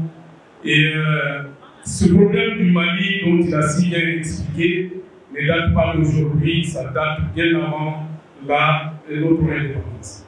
Je ne vais pas m'étaler suffisamment sur tout ce qu'il a dit, mais il a touché à l'article 6 de cet accord-là, parce que nous, notre combat aujourd'hui se base aujourd'hui sur cet accord-là. Parce que le Mali d'aujourd'hui, le Mali de demain tient à cet accord-là. Nous ne cesserons jamais de le dire. Ce qui se passe aujourd'hui au Mali, c'est que le pays est déjà scindé. On parle du CSA ou du CSP, le Conseil stratégique permanent, n'est autre chose que la structuration même de l'État qu'ils sont en train de faire au nord du Mali. Alors, si nous ne faisons pas attention, ce qui se passe, c'est que le pays est déjà dirigé par l'accord d'Alger et le Mali est déjà divisé. Alors, désolé d'abord pour notre retard, mais on a une journée très chargée qui a commencé avec nos amis du MRAP ce matin. Et toute la journée, une rencontre avec les élus de la majorité pour préparer le rapport d'orientation budgétaire, mais également pour parler d'avenir sur la ville de Bobigny. Et c'est tombé aujourd'hui et demain, un peu comme vous, dans le cadre de vos activités. C'est vrai qu'on a eu une semaine très chargée, mais je suis sorti de cette rencontre une petite demi-heure pour aller voir l'association ASIF à Bobigny, qui avait également son assemblée générale, et bien évidemment votre association qui compte à Bobigny, avec laquelle maintenant on travaille depuis de très nombreuses années. J'ai envie de dire un peu comme une évidence, peut-être un petit mot, je ne voudrais pas être trop long. Bobigny, la Seine-Saint-Denis, c'est le département du monde. 130 nationalités, 177 langues parlées, plus de 2500 associations qui interviennent dans le champ de la coopération internationale, de la citoyenneté mondiale, autour également des questions du sport, de la culture, autour des questions de l'eau, de l'assainissement, et comme je vous le disais, un peu comme une évidence, hein, c'est vrai qu'on va recevoir en 2024 les Jeux Olympiques et Paralympiques à Paris, mais aussi en Seine-Saint-Denis. Et pour ceux qui ne connaissent pas forcément la Seine-Saint-Denis, j'ai l'habitude également de dire que la Seine-Saint-Denis, ce n'est pas un département pauvre, c'est un département riche, contrairement à tout ce qu'on peut vous dire. C'est le 7e contributeur au PIB, mais le premier des paradoxes, c'est que le premier paradoxe, c'est que effectivement, les populations en Seine-Saint-Denis sont un petit peu plus fragiles qu'ailleurs. Et le deuxième des paradoxes, c'est que la Seine-Saint-Denis, c'est le premier en termes de création d'emplois en Île-de-France, mais plus de 50% de ces emplois ne profitent pas forcément aux habitants de ce département. Alors, je n'entrerai pas dans les détails du travail qu'il faut qu'on mène tous ensemble, mais c'est vrai que c'est important en tous les cas que chacun prenne ses responsabilités et qu'il puisse, comme vous le faites, travailler en direction des habitants de cette ville, mais aussi en direction des habitants de ce département. Et durant toute la semaine, ce que j'avais envie également de vous dire, c'est qu'on travaille beaucoup sur les questions de la coopération internationale. Alors bien évidemment, en lien avec plein de pays du monde, avec le Vietnam, avec les Comores, avec l'Algérie, avec le Mali. Et il faudrait d'ailleurs qu'on ait beaucoup plus de liens, effectivement, malgré les difficultés qu'on peut rencontrer aujourd'hui sur un certain nombre d'aspects, mais aussi sur des questions qui nous préoccupent, autour des questions l'égalité entre les femmes et les hommes et contre les violences faites aux femmes. D'ailleurs, j'ai pris la décision en tant que maire, puisque ça fait maintenant 1 an et quelques mois que je suis le maire de la ville, de mettre en place un observatoire local contre les violences faites aux femmes, mais aussi sur les questions liées à l'égalité, en lien avec l'observatoire départemental de la Seine-Saint-Denis et un observatoire international sur ces mêmes questions. Voilà, donc merci à vous, merci à votre association, merci à tous les bénévoles de votre association et j'espère qu'on continuera à travailler ensemble à vos côtés, bien évidemment aussi avec mon adjoint qui est venu également pour vous saluer. Merci à vous et puis je vous souhaite de bons travaux et puis de bons débats, de bons échanges. Voilà, tout simplement. Merci. Merci, monsieur le maire. Tout d'abord, je remercie les conférenciers et conférencières, notamment M. Francis Simon, Mme Valérie Lamata, et Mme André Boudois. Je remercie notamment l'ensemble des invités qui présentent à cette journée importante. Du coup, en fait, je ne sais pas où commencer et où finir, parce qu'ils ont déjà, ils ou elles ont déjà tout dit. Je les remercie pour les rappels historiques importants sur la situation sécuritaire en Afrique. Mais ce que j'aurais bien aimé, c'est le témoignage des gens qui sont sur le terrain. Parce que parfois, ce qu'on lit dans les bouquins, c'est totalement différent de ce qui se passe sur le terrain. La sécurité, l'insécurité au Sahel, au début, effectivement, ça a commencé avec un problème de religion, comme il a déjà souligné au temps de Askia Mohamed. Il a essayé de faire des rapports entre l'état d'Askia Mohamed et aujourd'hui, que c'est comme si c'était un problème qui continue. Oui, je suis un peu d'accord. Mais aujourd'hui, notamment, le problème, ce n'est plus un problème religieux. C'est ce que les gens n'ont pas compris jusqu'à présent. Certes, il y a eu l'intervention des bases militaires étrangères sur nos territoires pour aider nos pays à combattre les phénomènes que nous traversons aujourd'hui. Mais aujourd'hui, la population est dans une confusion totale. La population est dans une doute profonde qui n'arrive pas à trouver des solutions sur la question. Parce qu'aujourd'hui, une population qui est confrontée à des attaques terroristes, qui n'arrive pas à dormir, qui n'arrive même pas à vivre en paix dans sa ville, dans son village, une population à qui on demande de quitter sa ville ou son village, une population à qui on demande de payer des impôts, une population qui subit encore des menaces de l'État de ne pas défendre ses droits. On ne comprend pas finalement. Si on est dans un État, si on est dans une situation causée par des djihadistes, on est dans une situation où les djihadistes et les chefs d'État sont en complicité. Je prends l'exemple direct d'aujourd'hui. Rien qu'aujourd'hui à Terra, c'est au Niger, dans l'ouest du Niger, en fait dans l'ouest. Les convois militaires français qui traversent le Niger pour le Mali et pour le Niger d'ailleurs, qui a déjà été bloqué au Burkina par la population. Au Burkina, la population burkinabé n'a pas subi en tout cas de répression. Il n'y a pas eu vraiment de blessés ni de morts. L'État a essayé de les convaincre pour les laisser passer, parce qu'on suppose que l'État burkinabé a un amour vraiment vers sa population. Mais aujourd'hui, 10 secondes de Philippe. Mais aujourd'hui, ce convoi qui a essayé de traverser le Niger, qui est arrivé au Niger à Terra, et la population de Terra qui est aussi sortie pour essayer de prendre sa défense. Comme je vous ai dit au début, les populations sont dans des situations, ils ne savent pas quoi faire, parce que l'État ne leur fournit pas l'information qu'il faut, et ils sont encore menacés. Donc cette population a essayé de prendre sa défense.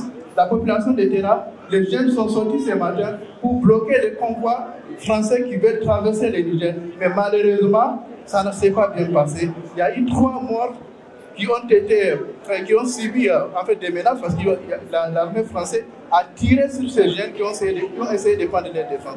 Donc finalement, on ne comprend pas. On a un État qui essaie de défendre l'intérêt de la population, ou bien on a un État qui est en complicité avec qui ou pas. Je ne comprends pas. Merci. Bonsoir.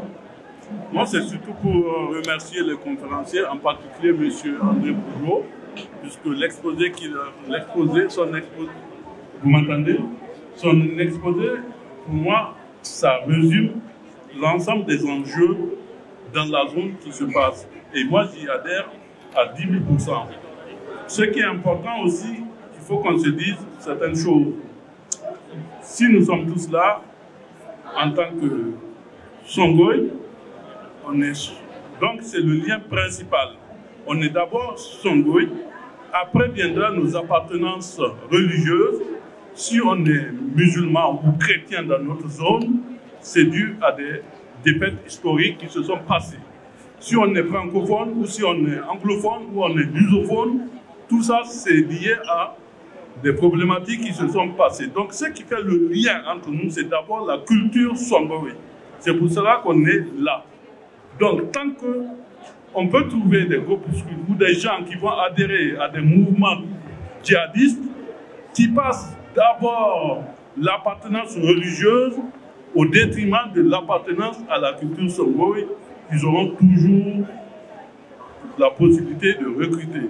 Je ne peux pas me lever, tuer mon frère sous prétexte que tout simplement, je considère qu'il pratique mal la religion musulmane ou qu'il ne l'aime pas.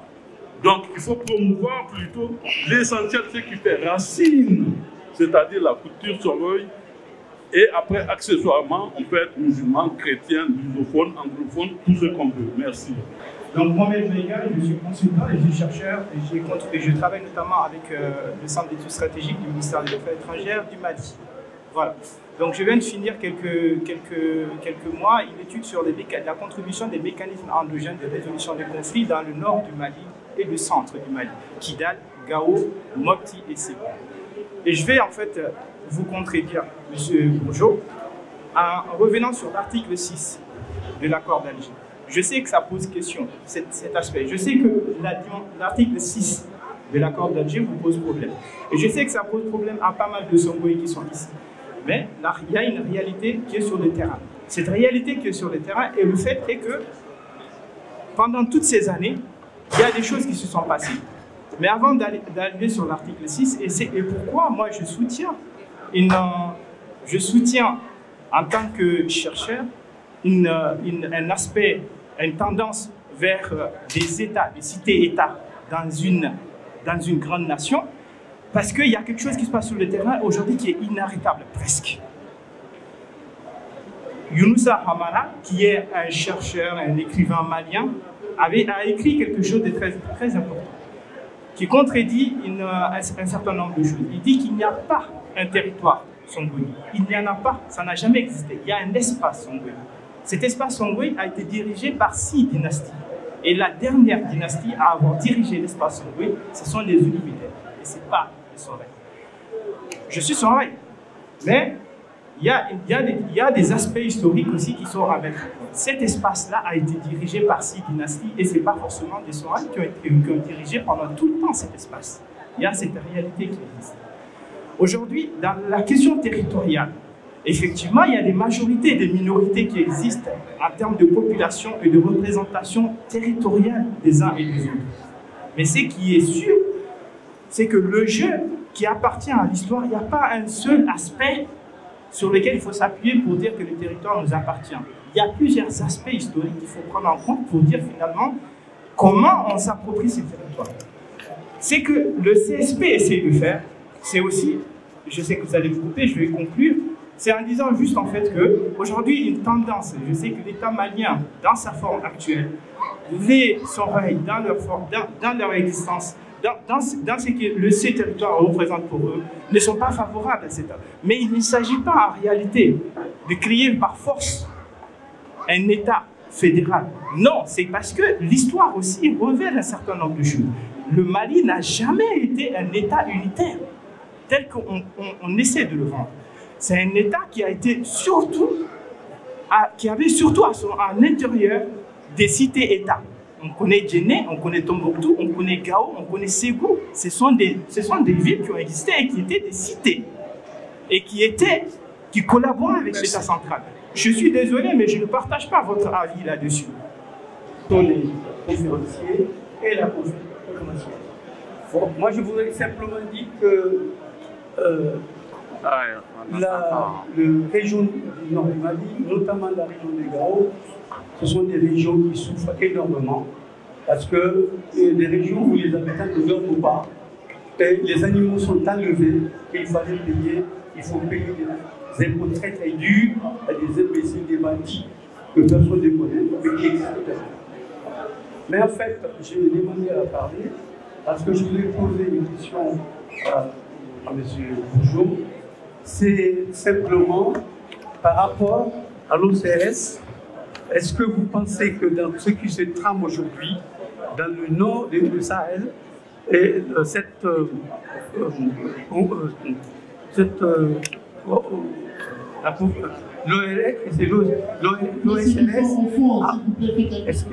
l'ORSS y est pour quelque chose? C'est un mouvement, c'est une structure qui a été créée en 1957. Est-ce que cette structure aujourd'hui peut jouer un rôle dans justement ce qui se passe au niveau du Sahel, à l'avenir ou aujourd'hui? Voilà. C'est l'organisation commune des populations sahéliennes qui a été créée en 1957. C'est l'organisation des communes des régions sahéliennes qui a été créée en 1957. Je me demande si ce n'était pas par le général de Gaulle. Est-ce que cette organisation aujourd'hui peut avoir un poids ou un rôle à jouer dans ce qui se passe au Sahel? Une vraie organisation démocratique, certainement pas. Si j'ai fait référence à l'organisation commune des régions sahéliennes, c'était pour montrer qu'il y avait depuis des décennies des enjeux politiques et économiques extrêmement importants sur le Sahara. et que c'était aussi la politique néocoloniale de l'époque qui visait à faire une grande séparation entre le Maghreb et l'Afrique subsaharienne, en créant en 1955 ou 1956 un ministère du Sahara. Donc ça avait une signification. Alors que les enjeux actuels dépassent largement la conception de l'organisation commune des régions sahariennes, qui est très typée historiquement, mais ça laisse quand même des traces dans l'élaboration des politiques françaises sur l'ensemble de cet espace saharo-sahélien. C'est essentiellement ça que je voulais dire. Avoir des références historiques vérifiables sur la notion de cité-État. Moi, je n'ai pas parlé de cité-État, j'ai parlé de région-État. Ce n'est pas du tout la même chose, y compris sur le plan politologique, sociologique et anthropologique. C'est deux choses complètement différentes. Si vous pouvez me procurer des références avec des sources vérifiables sur l'existence de cités-États avant la période coloniale, je vous en remercierai. Merci beaucoup. Monsieur André Bourgeois, Monsieur Simon, je remercie Madame Boubali pour leur brillant exposé. Je n'aime pas le terme frontière. Je n'aime pas le terme séparation. J'aime plutôt le panafricanisme. Si j'ai fait le déplacement pour venir ici, je crois que je l'ai dit dans mon discours de bienvenue, j'aime plutôt le terme unité. Qu'est-ce que la diaspora? Parce que au-delà des discours rhétoriques, il faut que la diaspora arrive à faire des actions pour qu'il y ait un impact sur la paix. Parce que le problème du Mali est en train de faire tache d'huile. Actuellement, mon prédécesseur vient de dire qu'à Terra, au Niger, dans mon pays, il vient d'avoir des pauvres civils qui ont été massacrés. Et la population attend beaucoup de la diaspora, parce qu'ils ont vu l'immobilisme des hommes politiques qui restent vraiment dans leur coin. En tant que chercheur, comment la diaspora, au-delà des organisations qui sont en train de faire, la concertation, comment la diaspora va faire impact sur cette problématique? Moi, c'est ma question. Parce que moi, à la sortie de cette conférence, il faut que je parte avec une résolution par rapport à ça. Je vous remercie. Moi, je ne suis pas membre de la diaspora, je suis bêtement français, mais j'ai le souci du devenir du Mali. Je pense qu'il y a des forces sociales importantes au Mali, complètement dispersées, qui désavouent complètement le contenu des accords pour la paix et la réconciliation. Je fais référence à une association qui s'appelle par exemple l'URDAC, ici en France, dont le président est Yamoudou. Je fais référence aussi au Front du Refuge, qui est dirigé par Ibrahima Kébé. Je fais référence aux associations de ressortissants des différentes villes du Mali. S'il y avait quelqu'un qui pourrait prendre l'initiative de fédérer tous ces mouvements-là et de faire des grands mouvements sociaux, d'abord verbaux, mais pourquoi pas aussi parce que des manifestations pacifiques pour dire on ne veut pas de l'application de ce contenu de l'accord pour la paix, et ce que vous proposez, vous, gouvernement de transition à la suite de l'ancien Premier ministre Agamani, une relecture intelligente de l'accord, de mon point de vue, c'est largement insuffisant. Une relecture intelligente, d'abord, je n'apprécie pas tellement la référence intelligente, ça veut dire que vous avez une lecture qui est faite par des crétins et une lecture qui est faite par des intelligents. Je trouve que c'est quand même un petit peu grossier de parler de relecture intelligente, d'autant qu'il ne donne aucun contenu. Je pense qu'effectivement, s'il y a, pour le devenir du Mali, même si certaines personnes refusent le recours à l'appellation État-nation, peut-être proto-nation, etc. On peut avoir des discussions là-dessus, mais c'est une organisation politique qui est totalement différente de celle du système fédéral. S'il y avait possibilité, si un élément malien de ces associations serait susceptible de prendre l'initiative de contacter les responsables de différentes associations qui ne veulent pas de cet accord, y compris les associations de ressortissants des villes, susceptibles de vous fédérer, c'est possible. On a bien vu ce qui s'est passé aussi avec le M5 RFP, qui a pris l'initiative de fédérer, de faire une coalition. Dans le contexte actuel, je pense que c'est réalisable. Mais c'est effectivement aux Maliens à prendre cette initiative, parce que c'est leur destin qui est en jeu. Je dis bien, c'est leur destin. Vous avez un accord de paix qui n'a jamais été discuté à l'Assemblée nationale. Je dis bien jamais discuté à l'Assemblée nationale. Et actuellement, on est en train de l'appliquer. Et la communauté internationale, l'Algérie en tête et la France en tête, veut une application stricte de cet accord. Si on va dans le sens d'une application stricte de cet accord, c'est effectivement la disparition de l'État-nation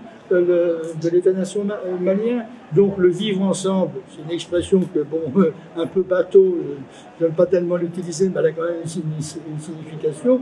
Ça ne peut se faire que dans le cadre d'un État unitaire, et non pas dans le cadre d'une conception ethnique du fédéralisme. Nécessairement, on voit bien ce qui se passe actuellement au Nigeria. Au Nigeria, on va dire que le système fédéral aussi a été un échec. Ce n'est pas le système fédéral qui a évité la guerre du Biafra. Donc ce qui devient à la mode, c'est qu'il faut déglinguer les États-nations. Parce que, effectivement, le système mondial, la crise systémique de la mondialisation néolibérale a besoin de ce fédéralisme pour créer les conditions de la compétition et pour créer les conditions des inégalités. C'est ça qui me paraît extrêmement grave. Donc j'en reviens à ma proposition, non à une relecture intelligente, procédons à une renégociation du contenu des accords de paix et dénonçant un certain nombre de dérives qui vont à l'encontre tout à fait des intérêts du peuple malien. C'est ça ma position, ce que j'ai voulu exprimer. Mais c'est à vous, Maliens, de prendre cette initiative. Si quelqu'un prenait cette initiative-là dans le contexte actuel, je pense que vous n'auriez un écho. Il faut prendre l'initiative, c'est tout. Je vais juste... Merci. Merci, André. Je vais juste rajouter par rapport à... je pense que vous pensez également au panafricanisme, parce que par rapport à ce qui se passe aujourd'hui au Niger. Et effectivement, si je rajoute le propos de André Boudjo, la difficulté que nous avons à l'intérieur du Mali, de pouvoir rassembler toutes les forces vives et aussi, c'est-à-dire le peuple malien autour du Mali, qui aujourd'hui fait partie des choses pour lesquelles on n'avance pas, c'est la même difficulté qui existe aussi au niveau du panafricanisme. Si vous regardez les panafricanistes, tous les jours, il y a des groupes panafricanistes ou des associations panafricanistes qui se créent. Alors donc, tant qu'on n'arrive pas à rassembler les gens qui luttent pour un idéal commun, pour un but, qu'on n'arrive pas à se mettre ensemble et être unis, évidemment, les forces sont dispersées et donc c'est très très compliqué de pouvoir, en un temps record, en un laps de temps, de combattre ce néocolonialisme et cet impérialisme qui, au jour d'aujourd'hui, ce n'est pas seulement l'Afrique de l'Ouest, mais c'est toute l'Afrique qui, voilà, si on ne se lève pas ensemble, on ne pourra pas abattre la bête. Voilà, merci madame. Si vous me permettez, je voudrais simplement rajouter une chose. Imaginez, l'imagination peut être au pouvoir, hein, c'est ce qu'on disait en 1968, mais imaginez que 3 ou 4 associations prennent l'initiative de se coaliser. Ça crée une nouvelle dynamique politique. Et les autres suivront si vous avez déjà, si vous donnez un contenu à travers 2, 3, 4 associations, ça crée une nouvelle dynamique. Je pense que c'est faisable. Je pense que c'est pas du tout une utopie, ni de l'idéalisme politique du tout. Les forces sont là. Il suffit de prendre l'initiative, 2, 3, et la dynamique, une nouvelle dynamique est engagée. Merci, monsieur. Le Conseil supérieur de la diaspora malienne de France nous faisons partenariat avec l'association Songo et Gandaori de la France. En fait, sur la question d'accord Alizé, la population malienne d'aujourd'hui, que ce soit le Malien intérieur et le Malien de l'extérieur, ne veulent pas accord d'Alger. Pour quelles conditions le Mali a ses lois depuis des années? Pour quelles conditions imposer une autre loi qui s'appelle accord Alger? Et si le CAI s'impose pour signer notre accord, si Gasso s'impose pour signer un accord, Ségou s'impose pour signer un accord, est-ce qu'il y aura le Mali? Le Mali avait ses constitutions, le Mali avait ses lois. On n'a pas besoin de cet accord-là. La diaspora malienne ne veut pas, ainsi que la population malienne, 95% malienne ne veulent pas accord Alizé. C'est purement pour diviser le Mali. Merci. Et pour quelles conditions? Moi, j'aimerais savoir, la question que je vais poser aujourd'hui avant de partir, j'aimerais bien savoir l'accord d'Alizé à quel intérêt? Objectif, quel intérêt? C'est pour le développement du Mali ou c'est pour séparer le Mali? Et si on veut appliquer l'accord d'Alger, est-ce qu'on va abandonner le cours constitutionnel qui avait ses lois? Est-ce qu'on va abandonner ces lois pour maintenir l'accord d'Alger ou on va faire des lois différentes dans un pays? J'espère que le Mali est un pays qui avait ses lois depuis des années. Et nous allons continuer d'appliquer ces lois sur tout un Malien, des Cailles jusqu'à Kidal. Quelles que soient les difficultés, nous allons tous se soumettre à ces lois. Cet accord Alizé, c'est le président Iveka qui avait signé cet accord sous son contrainte. Il n'avait pas le choix. Et il a fait ça avec l'Occident pour maintenir le pouvoir. Pas pour l'intérêt du Mali. Aujourd'hui, une minute. Je suis là depuis 10 heures. Attendez, juste une minute. Juste une minute. On est là jusqu'à 22 heures. Aujourd'hui, je vais vous dire une chose. Que ce soit le Malien de Caille, que ce soit le Malien de Sikasso, de Kidal, nous sommes le Mali à la base. Nous sommes africains à la base. Il y a des difficultés au nord, ainsi qu'il y a des difficultés à Caille. Imaginez-vous la richesse du Mali, les 80% viennent des Cailles. Mais il y a des villages, il n'y a pas de sages-femmes, il n'y a pas d'école. Et si les Caïsiens s'imposent que l'homme du Mali vient des Cailles, il faut un accord avec le Mali. Imaginez-vous qu'est-ce que ça va donner dans le pays. On n'a pas besoin de favoritisme. L'accord Alizé est venu pour favoriser le nord du Mali. Et ça, personne ne va s'y porter. L'accord d'Alizé est venu pour mettre le Mali comme un pays fédéral. Nous sommes républicains. Le Mali, il y a ses constitutions, il y a ses lois qui sera réunies sur toute l'étendue du territoire. Et j'en finis. Je vous remercie d'avoir accordé ce petit temps. Et encore une fois, j'aimerais savoir, la question reste toujours posée, l'accord Alizé à quel but? Est-ce que le Malien, ils vont abandonner leur constitution pour adopter l'accord Alizé, ou il y aura des lois dans un seul pays? Voilà la question. Et pour finir, on ne veut pas à la base de l'accord Alizé. Point final. Je voudrais simplement vous remercier pour votre invitation, vous dire à quel point j'ai été heureux d'être là avec vous. C'est dommage qu'on n'ait pas pu discuter autant qu'on voudrait, mais c'est toujours comme ça. Et justement, si on part un peu frustré parce qu'on n'a pas pu discuter, c'est que la discussion était intéressante. Donc merci à tous d'avoir été là et encore un grand merci pour votre invitation. Non, vas-y, La table qui va conclure. Bon, moi je ne conclurai pas parce que l'histoire est en train de se faire et j'espère très fortement que les propositions d'initiative se réalisent parce qu'encore une fois, c'est le destin du peuple malien qui est en jeu. Je voudrais terminer sur une question qui me taraude depuis quelques mois. Est-ce que Takuba est un terme Songhai ou un terme Tamashek? C'est ma question. Je m'adresse à l'auditoire Songhai. Donc si vous pouviez me répondre, parce que Takuba a un pluriel chez les Tamashek et Kubawi. Bon, donc c'est Tamashek ou c'est Songhai? Takuba, bon, quand même, nous avons trouvé le culture de tout le temps d'utiliser le terme Takuba c'est-à-dire pour désigner le sabre. Pour désigner le sabre. Le sabre. Le sabre. Le sabre. C'est pas un sabre, c'est un glaive. Non, d'abord un glaive. Même chose. Alors. En même temps.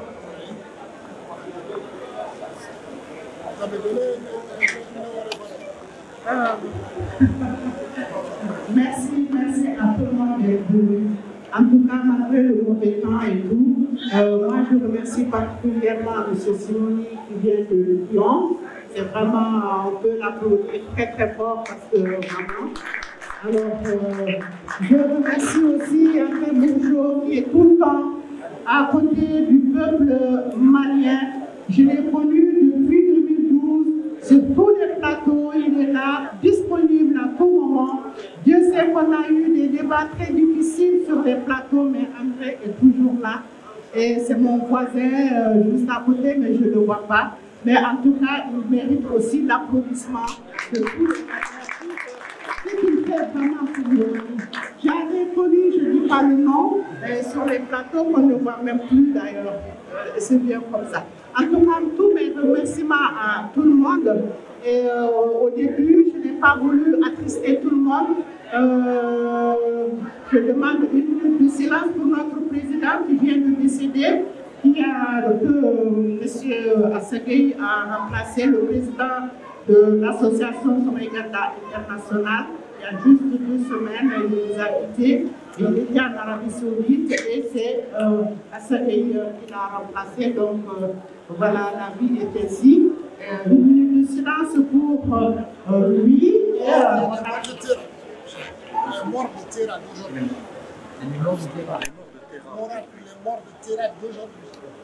Et les morts de Terra également aujourd'hui.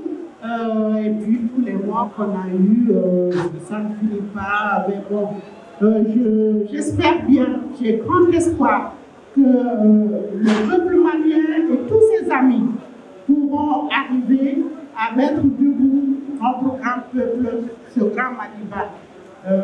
Ayons l'espoir et aussi pour tous les peuples de la sous-région qui au jour d'aujourd'hui dans le Sahel ont les mêmes difficultés que le Mali. J'espère bien qu'un jour ces peuples-là pourront avoir la paix et vivre tranquillement sur la terre de leurs ancêtres. Merci à tout le monde.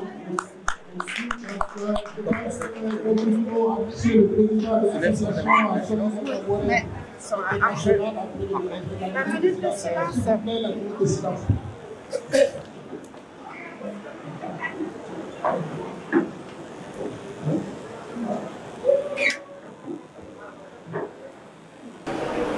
Je fais un message de remerciement